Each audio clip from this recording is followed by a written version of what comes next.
Վրաստանի կողմից։ Իսկ մենք թույլ ենք, մենք չենք կարող ասենք, ախպեր ջան, խի եք սադրանք անում, խի չեք թողնում մեր ֆուրերը գնան Ռուսաստան հասնեն։ Բայց թվում է թե Վրաստանը մեզ բարեկամ երկիր է, ինչու պետք է նման։ Բարեկամ մենք հիմա այսօր մենք չունենք բարեկամներ։ Թույլին կողքը ոչ մեկ չի կայնում։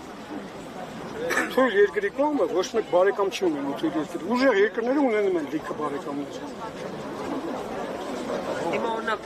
էկոնոմիկայի նախարարությունը չպետք է բանակցեր վրացական կողմի հետ այս հարցը լուծել, դուք էլ չկայք եք։ Ոչ միայն էկոնոմիկայի նախարար, վարչապետը պետք է վեկալեր հեռախոսը, զանգեր, ասել ախպեր ջան, վրացի ջան, ընկեր ջան, ինչու չեք թողնում մեր ֆուրերը գնան հասնեն իրենց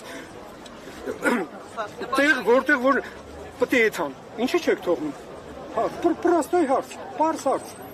Ինչու չեք թողնում, պատճառը ասեք, մի թողեք։ Այսինքն վարչապետն է թույլություն տվեցավորում։ Այո, վարչապետն է թույլություն տվեցավորում։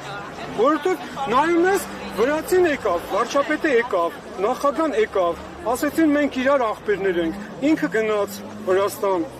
բայց ոչ մի բան։ Այդ գնալ գալը շփումները նրա համար է, որ այսօր այսպես բաներ չլինի։ Նաև տեսակետ կա, որ Ադրբեջանը գուցե ինչ-որ ազդեցություն ունեցածների վրա։ Հնարավոր է, չեմ բացառում։ Հնարավոր է։ Կողքից նոր հիշեցին, որ հարկ եք վճարում, իսկ դու մեր կազմակերպությունները խոշոր հարկատուներ կլինեն։ Հարկատուներ գիտեք Հայաստանում հերոս է, ինչու իշխանությունները հերոսներ եք տեղ չեն։ Ինչու չեն տալի, չգիտեմ։ Պետք է իրանց հարցնել երևի։ Ինչու չեք տալի։ Հարկ են ոչ։ Հերոսները սահմանին կանգնած են։ Ձեր անուն ազգանուն կասեք։ Ամիրխանյան կամու։ Որ գործարանի։ Կրոշյանի գործարանից։ Պարոն Ամիրխանյան, պատրաստ եք նաև այսպիսի ակցիայով գնալ կառավարության մոտ, որովհետև Այո, ինչու՞ չէ։ Այո, որովհետև էսի ստրատեգիական խնդիր է։ Եթե գործարանը չի աշխատում, մարդիկ մնում են գործազուրկ։ Գյուղացին իր արտադրանքը որտեղ է, գործարանին է տալի, գործարանը չի վերցնելու։ Հարկեր բնականաբար չի տալու։ Հարկեր չտվեցին, թոշակներ չի լինելու։ Մարդկանց չեն կարողանալու բուժեն։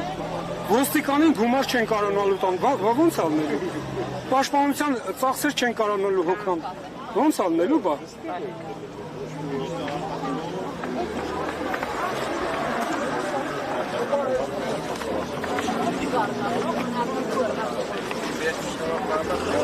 հարգելի